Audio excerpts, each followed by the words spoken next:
Hello everybody. Today I just wanted to give a quick review about these new batteries I've been trying out, the Tattu R lines.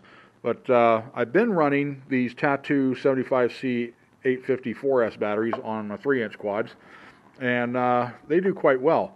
But I've been looking at these R lines ever since I've seen them online, and I finally broke down and said, you know what, I'm going to try a couple of them and see what they're like. So I bought 2 of them. I got about 15, 17 flights on both of these, on each one. And they've been doing quite well. I mean, don't get me wrong, these Tattus here, the 75C, are really good.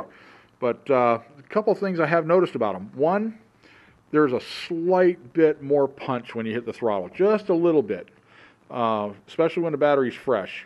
Number 2 thing that I've noticed is there's a little less voltage sag in these. There's still voltage sag, but not quite as much as with these standard Tattus. As for flight time, I haven't really noticed a difference in flight time. I'm still getting about the same amount of flight time depending on how I'm flying. I've done just a casual test, see how long I flew on both batteries, and it was about the same. Wasn't really any difference. 30 seconds doesn't really make that much of a difference because you might have just been a little bit faster on one than the other one. But so let's do one other thing here real quick, and we will get the weight of these.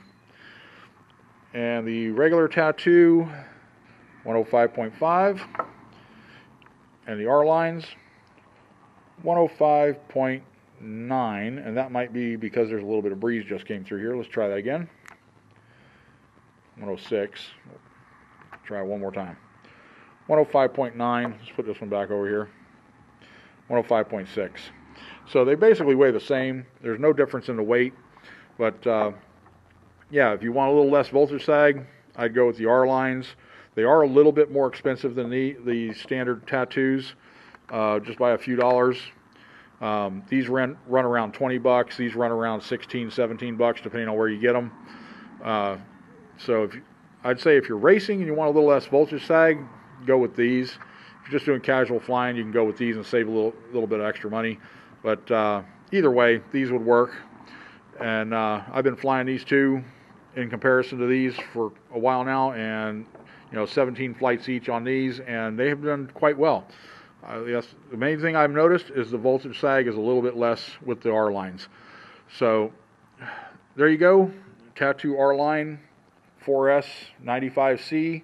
That's the other difference with these. This one's a 75C, this one's a 95C. So they can deliver a little bit more current.